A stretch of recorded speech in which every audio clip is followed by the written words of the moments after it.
وفي انقلاب يوليو 52 طلع محمد نجيب واعلن في البيان الاول والثاني والثالث له انه بيحترم الدستور. لكن كان في مشكله في الدستور المصري وقتها. الدستور المصري ما كانش بيقول نعمل ايه لو الملك اتشال، هو كان بيقول نعمل ايه لو الملك مات. لكن يبدو ان اللي وضعوا الدستور 35 تقريبا ما قالوش نعمل ايه لو الملك مات. لا، طار بانقلاب عسكري او طار باي طريقه يعني. هنا تفتق ذهن اثنين، الحقيقه ثلاثه: فتحي رضوان، سليمان حافظ نائب رئيس مجلس الدوله، وعبد الرزاق باشا السنهوري راجل القانون. الثلاثه دول اضطروا يلعبوا ويعملوا فكره دستور جديد عشان يتغلبوا على الدستور بتاع الملك. من هنا بدأت مفرمة الدساتير المصرية اللي العسكر ما مشوش عليها وعلى ولا دستور. زمايلنا في الإعداد الحقيقة عملوا لكم تاريخ الانقلابات على الدساتير في مصر منذ أول دستور سنة 1879 عشان تعرف إن البلد دي ما بيعيش لهاش دستور. اسمع بقى كده وركز وهات الشاي وخلي المدام تبطل كلام وسكت ابنك عشان تعرف ان البلد دي ما بتتقدمش، مش لان انا مش مستعدين للديمقراطيه، لا، لان في خونه بيخونوا البلد وبيخونوا نفسهم قبل ما يخونوا اي حاجه تانية، والخونه دول مثقفين وعسكر اسمع كده تاريخ الانقلاب على الدستور. دستور سنه 1879 برز الاتجاه نحو النظام الدستوري في اواخر عهد الخديوي اسماعيل، وده تجلى في مشروع دستور سنة 1879. الدستور ده لم يعرض على الخديوي اسماعيل لأنه أعد في فترة أزمة الخديوي من خلع الخديوي من حكم مصر، بس عرض على مجلس النواب وبمقتضاه أصبح التشريع من حق مجلس النواب بمقتضى الدستور ده. يعني دستور 1882 كانوا بقى الإنجليز دخلوا بقى ما شاء الله بقى، يعتبر أول دستور ديمقراطي صدر في الدول العربية كافة. الدستور ده كان ميلاد طبيعي الثورة العربية اللي أجبرت الخديوي توفيق على إنه يصدره في 7 فبراير سنة 1882. لسه الإنجليز ما دخلوش. دستور 23 يعد دستور 23 من إنجازات ثورة 19. حاول الملك فؤاد تشكيل دستور على هواه، لكن الرقابة الشعبية حالت دون ذلك، وده يعد واحد من أفضل الدساتير اللي عرفتها مصر. دستور 30 ده كان انقلاب على دستور 23. تعددت صور انتهاك الملك وأحزاب الأقلية لدستور 23. يعني إيه بقى تعددت؟ هقول لك أنا، ارجع لي يا علي بقى. اللي حصل ببساطة كده عشان بس تفهم، هم يحطوا الدستور خلاص ويتفقوا عليه، هوب يعملوا انتخابات، هوب الانتخابات ما تجيبش الناس اللي حاطط الدستور، فالناس اللي حاطط الدستور تزعل، فتعمل إيه؟ تنقلب على الدستور. دي الحركة اللي هتشوفها بعد شوية. عشان كده الأحرار الدستوريين دول خونة وهيخونوا نفسهم أكتر من مرة.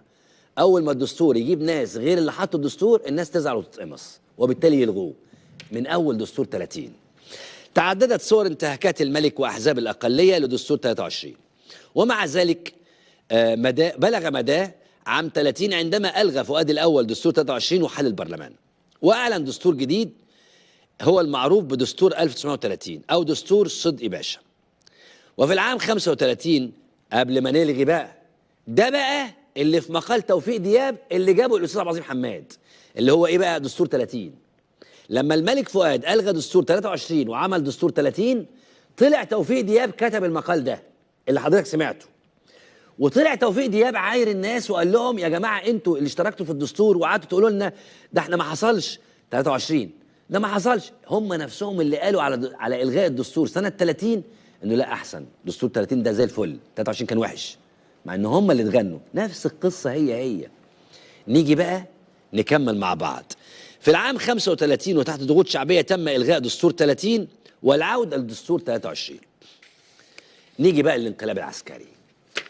هنا بقى المرجيحة، وعايز افرجك على مرجيحة الحقيقة، اوعى تتكلم اوعى تحكي لحد. نكمل بقى. دستور 54 بعد الانقلاب 52 الحقيقة وإعلان الجمهورية الحقيقة في 53 تم إلغاء دستور 23 وتم تشكيل لجنة من 50 عضو من رموز مصرية عشان يعملوا دستور جديد. مجلس قيادة الثورة شاف في مشروع دستور جديد انه خطر على سلطتهم، فتم تجاهل المشروع كلية. اتدفن، يا ريت تجاهله، دول اتدفن، ده انتهى يعني.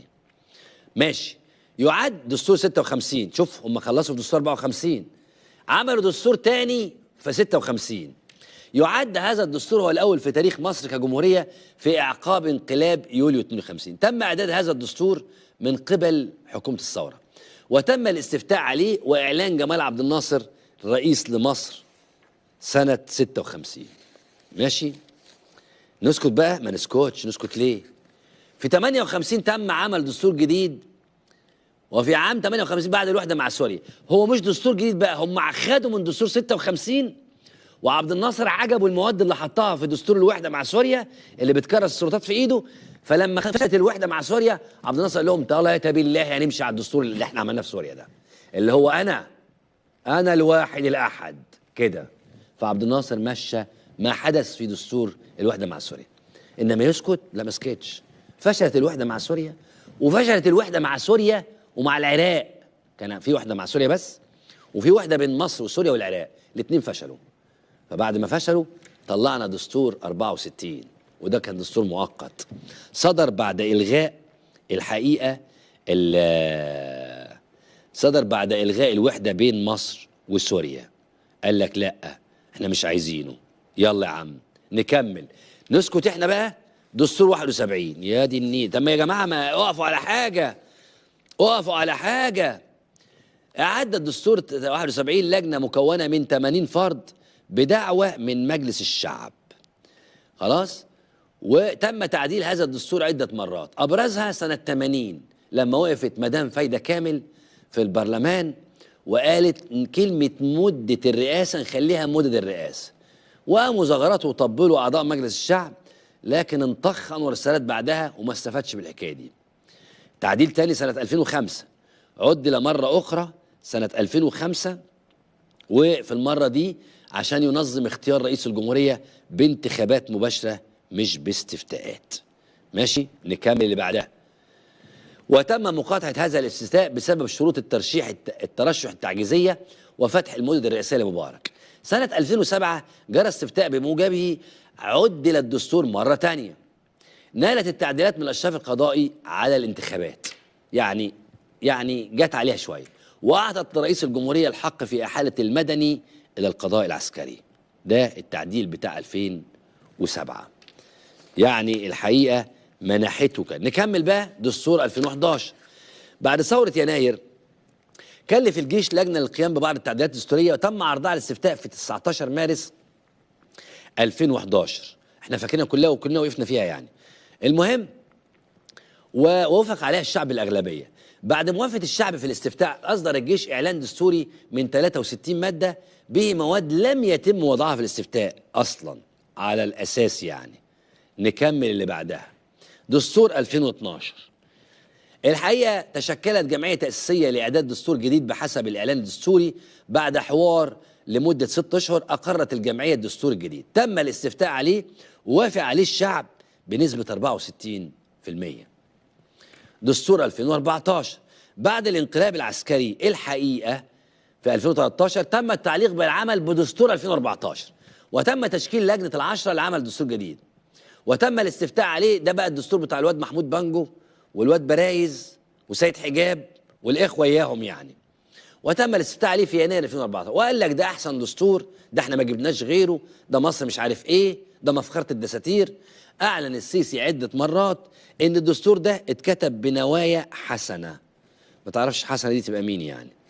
المهم إنه تم التجهيز الآن لتعديلات دستورية تسمح باستمرار السيسي في الحكم لعام 34، كما تم تقليص سلطات القضاء والتوسع في سلطات الجيش إلى آخره آخره آخره آخره.